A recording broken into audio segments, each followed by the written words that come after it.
Jarang banget ada bed kosong yang nganggur gitu, yang nggak terpakai. Hampir selalu penuh. Bangsal yang isinya orang-orang yang sakitnya tidak terlalu berat pun penuh juga.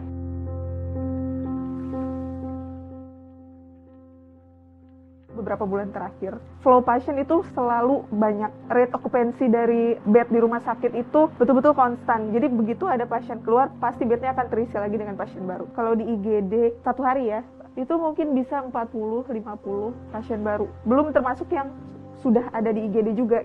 Dari awal itu memang trennya grafiknya naik terus. Bulan puasa mendekati lebaran itu sempat agak melandai sebetulnya, tapi belum turun. Tapi karena ada arus mudik dan kemudian ada pelonggaran PSBB juga, dari situ sudah tidak pernah landai ataupun turun, selalu naik, dan malah naiknya makin tinggi sekarang. Kalau saya pribadi, saya gregetan. Trayek saya tuh nggak pernah berubah dari tempat tinggal dan rumah sakit. Itu aja tiap hari. Kalau saya nggak punya keperluan yang mendesak untuk keluar, saya tidak keluar rumah karena saya tahu risikonya besar. Kita punya macam-macam klaster nih ya sekarang. Ada klaster kantor, ada klaster sekolah, dan lain sebagainya. Tapi menurut saya yang paling jahat itu klaster keluarga. Keluarga itu adalah kelompok yang tidak teraih oleh pemerintah maupun tidak teraih oleh tenaga kesehatan. Ketika ada anggota keluarga kita yang sakit, subjektivitasnya terlalu besar. Kita kasihan, kita rawat, kita lupa bahwa kita juga perlu melindungi diri kita sendiri. Kalau dari kantor, kita bisa minimalkan dengan WFH. Sekolah ya tentu sekolah sudah tidak buka kan sekarang. Kalau untuk di tempat-tempat umum itu bisa kita tanggulangi dengan physical distancing, pakai masker. Tapi untuk di rumah kan sulit. Nah, ini adalah PR besar. Kadang-kadang saya juga suka sedih ketika kalau saya membuat postingan untuk mengadvokasi cara-cara mencegah COVID di sosial media saya. Teman-teman itu membalas dengan semangat ya Nin. Yang harus semangat tuh sebetulnya bukan cuma saya gitu. Kalau ini hanya dibebankan kepada saya sebagai tenaga medis atau kepada seluruh tenaga medis atau kepada pemerintah saja, ini tidak akan selesai. Ini PR yang harus kita tuntaskan sama-sama gitu. Kalau kita mengharapkan, kan sebentar lagi ada vaksin. Tapi kan yang mati keburu banyak gitu. Masa kita mau tunggu korban-korban berjatuhan banyak dulu?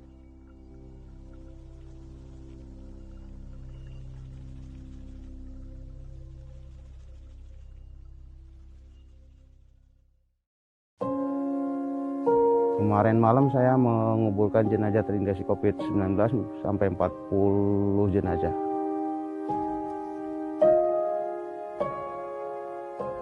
Pokoknya dari awal Agustus sampai sekarang itu peningkatan udah tinggi terus. Nah itu landainya dari Idul Fitri aja. Semenjak Idul Fitri itu angkanya bisa 8, 10, kami udah agak nyantai kerjanya. Terus bulan Juni ada peningkatan sedikit, naik. Ke bulan Agustus meledak kayak awal lagi. Pikir kita nggak bakal banyak ya, ternyata Maret itu kan cuma ada 1-2 gitu kan, paling banyak kita 10-15, tapi ternyata makin kesini makin banyak. Untuk lahan baru ini kita buka per Agustus kemarin dan sekarang udah berjalan hampir 3 mingguan ini udah mencapai ya kurang lebih 700-an yang sudah makan yang per Agustus ini. Sebelum ada COVID kami hanya menangani 2 lubang atau 3 lubang. Untuk sekarang kami harus bikin lubang sebanyak mungkin. Dari semasa musim pandemi yang saya alamin baru kemarin 40 ya. Itu udah paling banyak. Untuk kerja kami di sini stay ya dari jam 7 sampai tugas belum kelar kami belum pulang. Paling malam jam 10. Jam 5 mobil udah antri 8 mobil. Waktu itu saya lubang nggak ada. Malam-malam jam 9 saya masih menggali dalam keadaan hujan turun deras. Ya kalau kami di sini nggak kerjanya ekstra mungkin kasihan juga banyak jenazah yang terlantar.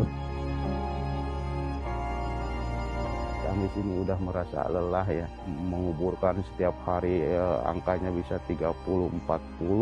Himbauan aja bagi masyarakat, tolonglah patuhi aturannya pemerintah, jangan berkumur, jangan ngeyel ya. Kalau emang gimana ya Kak, virus itu emang bener ada.